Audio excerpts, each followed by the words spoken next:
Thanks, everyone. In particular, thanks, Roxanne and Felix, for extending the invite. So actually, my presentation dovetails nicely off of some of the comments of Conrad and Tyrone in terms of looking at some of the historical legacies and current realities. So the first slide, Roxanne, I'm getting Roxanne to do this for me. Yeah, so we'll just proceed then looking at some of the historical context for crime and violence. So some of the history around the criminalization of sexual and gender identities in Canada links very closely and directly, in fact, with some of those colonial legacies that Conrad and Tyrone outlined very well in their presentation. And when we look around the world, we see that the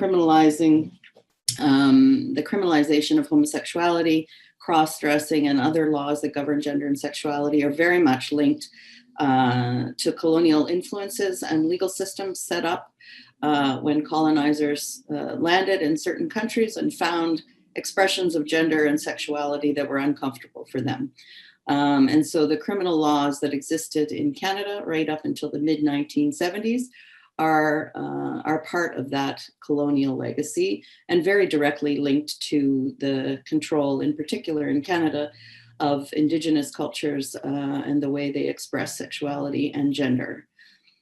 And it's important to note that this type of criminal justice regulation continues to occur in many parts of the world and is only recently, like I said before, in the mid-70s, changed in Canada.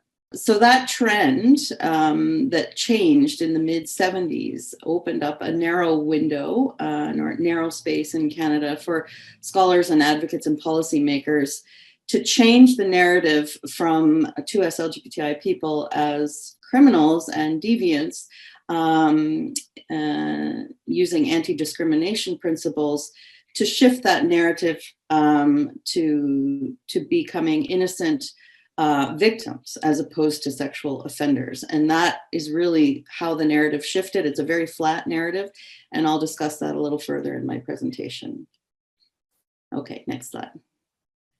Now that shift has led to some very important gains for 2S LGBTQI people in Canada. Certainly lots of laws and policies and practices has changed quite significantly since the 1970s, but it's left us with a very flat understanding of either historically only our populations as offenders and since the 1970s as victims. And these one-dimensional narratives do miss many of the criminal justice problems that especially fall on our communities who bear the brunt of inequality in the criminal justice system, especially members of our community who are people of color, transgender people, two-spirited, people living with HIV/AIDS, and homeless youth in particular. So look a little bit at the targets of state and collective crime and violence.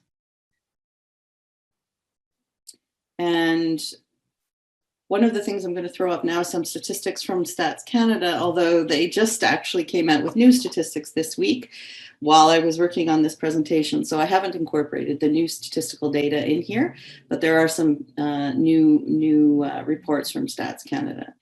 But according to the 2014 General Survey on Canadian Safety, Canadians age 18 and older who identified as part of the 2S LGBTI community were much more likely than heterosexual and cisgendered counterparts to be the victims of violent crime. And even after controlling for other factors such as age and marital status, homelessness, childhood abuse, the rates of victimization were 2 times higher than the general public. And when we talk about these types of violence, I'm just going to go a little bit more into detail around some of them, but we're talking here about hate crimes, bullying, harassment, arrests and intimidation, family and domestic violence, and one that's gained a lot of attention in the last few years, so-called conversion therapies, which are also considered a form of state and collective violence. So I'm going to take a bit of a deeper dive into hate crimes and look at some of the stats around this. This is, again, a Stats Canada report. If you look at the bottom, you'll see that the top four categories for motivation for hate crimes are race and ethnicity, religion, sexual orientation, and I think that's been expanded now to gender identity, and language. But one of the things I want to draw your attention to is that between 2015 and 2019, the percentage of hate crimes motivated by sexual orientation increased more than any of those other categories. Now, I think during the pandemic, we might see a shift back to race and ethnicity being a higher percentage, but I just wanted to draw that there is an increase in hate crimes, even in our recent history leading up to 2019. Next slide. So what happens when you add in a stress factor like climate change to this existing condition? When people face a crisis, they often resort to an unfortunate human tendency, which is to protect their own and find a scapegoat to blame problems on. And we already know that this can really exacerbate hate-motivated crimes. This has been obvious with the alarming rise of anti-Asian hate crime during the pandemic, as we've all seen. And as shown on previous slides, we know the rates of hate crimes towards the 2S LGBTI population during so-called normal conditions are already quite high. So the next slides indicate the kind of hate speech that we've seen in our communities around disasters linked to climate change. So these are some articles that I've been able to pull out from newspapers and blogs around the world. Really good article, 7 natural disasters that evangelicals have blamed on gay people. Some of these are natural disasters that have no link to climate change, but quite a few of them are very linked to climate change. Hurricane Sandy, Hurricane Joaquin, the wildfires in South Africa, Hurricane Harvey. And in each of these cases, we see evangelical fronts come forward and blame these on everything from the legalization of gay marriage to the election of openly lesbian and gay members of parliament. So it's fairly common. Next slide. And I want to sort of get us out of the thinking that these are just sort of fringe elements of society that are coming forward with these types of arguments. This is on the left is an example of a pastor who wrote a very compelling blog. It's God Judging America Today. This is the same pastor who led the weekly Bible study group for all of former President Donald Trump's cabinet on a weekly basis. He blamed the coronavirus pandemic on several groups, including those who have a proclivity towards lesbianism and homosexuality, and has made similar comments around climate change disasters. These are people with a lot of power and a lot of influence. The article on the right is a counselor an elected counselor from the UK who blames some of the recent storms and flooding on the government's decision to legalize gay marriage. So these are not just sort of fringe elements of society that come forward. These are people that have a lot of influence and power. They have a lot of ability to sway people, particularly people who are vulnerable to hearing these kinds of hate messages and hate speech. Next slide. So just understanding a bit of the psychology of hate crimes. We already know from research on the emotions that lead to hate crimes and also how to prevent them. One of the myths out there that often comes out when we see really violent hate crime acts is that these people are crazy or mentally ill. But there's actually very good psychology data that that's not the case for most people who commit hate crimes. There's a lot of evidence of premeditation and of a pyramid approach, starting with underlying prejudices and bias that then move up into becoming more violent acts, and then eventually at the top of the pyramid, you have genocide. There's lots of evidence in particular that people who target gay and trans people for hate crimes will go to extreme lengths to target those folks in a very premeditated kind of way, driving to spots where they know they're likely to find them.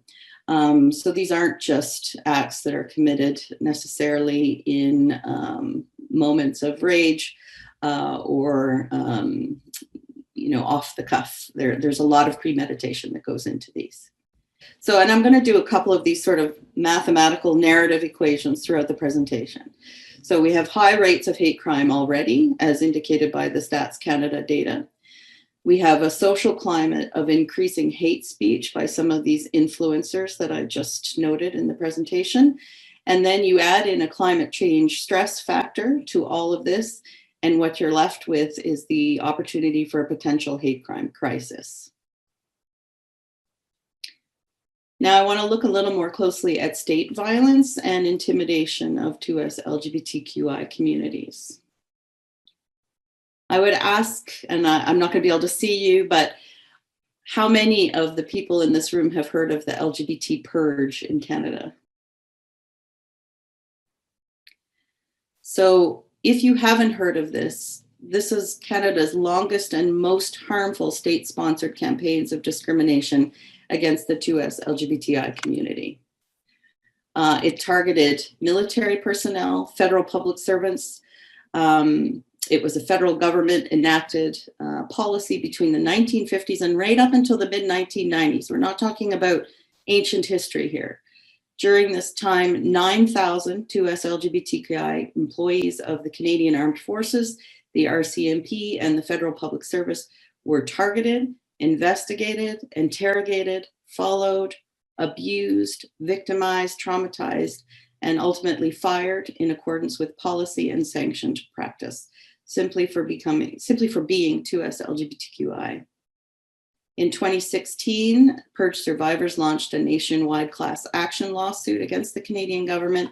And in 2018, the government of Canada reached a settlement with them of $145 million, $110 million set aside to pay damages to the victims, and $15 to $25 million allocated for reconciliation and memorialization measures. This often also led to a public apology by Prime Minister Trudeau. And while many developments have been made in the public service, RCMP and armed forces, EGAL Canada, my employer, just released a report in May looking at, called Emerging from the Purge, looking at how far these institutions have come. And it's not great for a lot of them. And in particular, the RCMP, for instance, is still only at the very, very beginning of efforts towards 2S LGBTI inclusion within their forces. So in addition to these internal practices, there's also lots of evidence that our communities have long been both over-policed in Canada and underprotected for many years. And we see this complicated relationship with police and security forces highlighted around this time of year, every year, in discussions across the country around the participation of police and armed forces in pride parades and events across the country. So then we add in a stress factor like climate change. And we look at some of the data that's emerging around the pandemic, because the pandemic right now is offering us a very interesting window into some of these responses.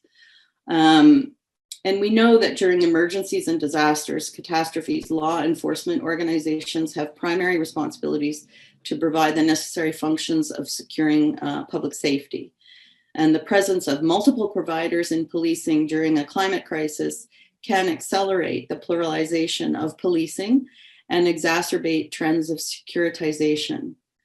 I found a very interesting blog from Leiden University, Leiden, I'm not sure if I'm saying that right. I know there's people here who will correct me, and their Security and Global Affairs blog looking at the pandemic. And one of the things that they noted is that the pandemic allowed them to cast an interesting spotlight on the nexus of policing and more precisely public health, and the role of the multitude of security providers that have become involved in policing the pandemic. And so beyond even conventional police, private and security contractors, military, paramilitary, municipal regulations officers, citizen initiatives, and even PhD students have been given powers to enforce pandemic policies and maintain public order. Health agencies across the globe have become now an ally of police forces in regulating and enforcing anti-pandemic policies. And in a criminological landscape, all of this resonates with an expanding debate around the pluralization of policing, a phenomenon which entails increased significance of new competing state and non-state security actors to perform a wide range of policing functions. So we already know that our communities have experienced high rates of over-policing. We already know that there's an internal work climate within these institutions with a strong history of harassment, intimidation, and a lack of diversity. And then you add in a stress factor like climate change, and you have a lot of potential harm for increasing trends of securitization towards the 2S LGBTI community and other communities. Next slide. So this level of crime, violence, and discrimination creates ongoing vulnerabilities for our communities. We know there's lots of data out there, and I haven't gone into a lot of it. EGAL's got a lot of reports on this, but we know that our populations make up a significant percentage of people who are disproportionately food insecure, under or unemployed, living in poverty, housing insecure. In particular, a very large percentage of homeless youth identify as 2S LGBTIQ.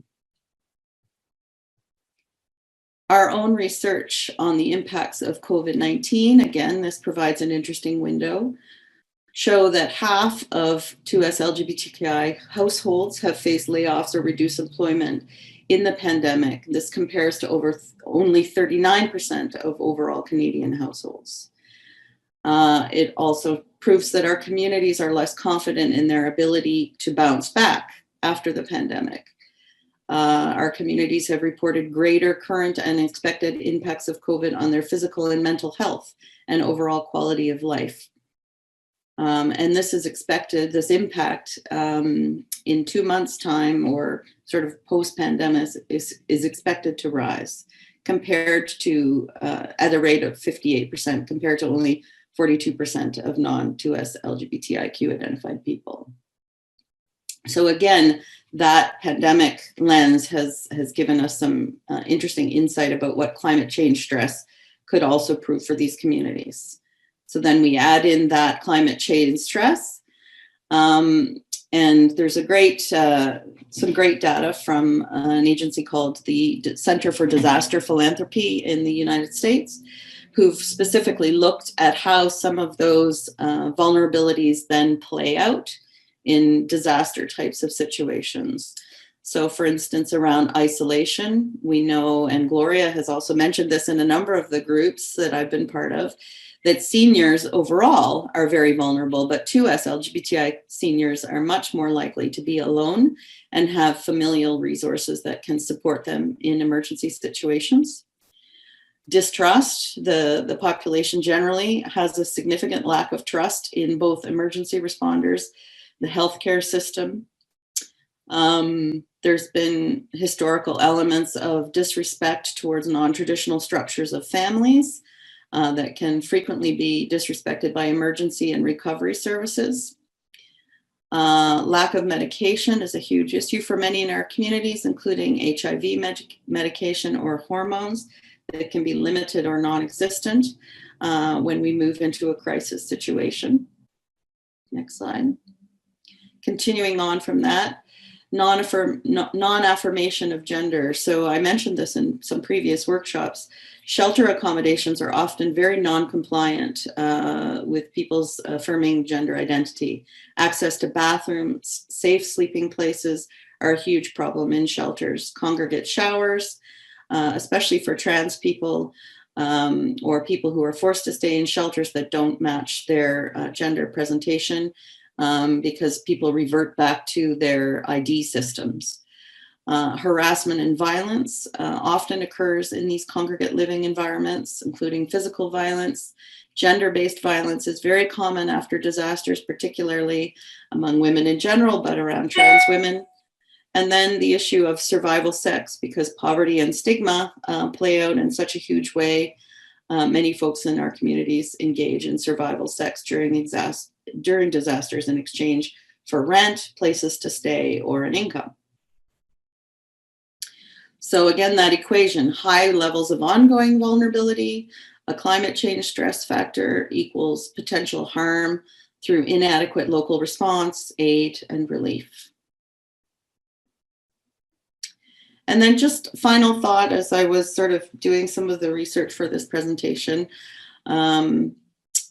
we know from some of the crime prevention councils in Canada that have done some good data on looking at root causes of crime, and looking at that primarily as the outcome of multiple adverse social, economic, cultural, and family conditions. While these are complex and interrelated, there are three main sort of drivers of crime that are not linked to sort of, let's say, psychology or mental illness, but these are more social factors. Economic factors, poverty, social environment, and family structures. So we already know that those three categories are high risk for 2S LGBTI populations, but there's a huge gap in data around this.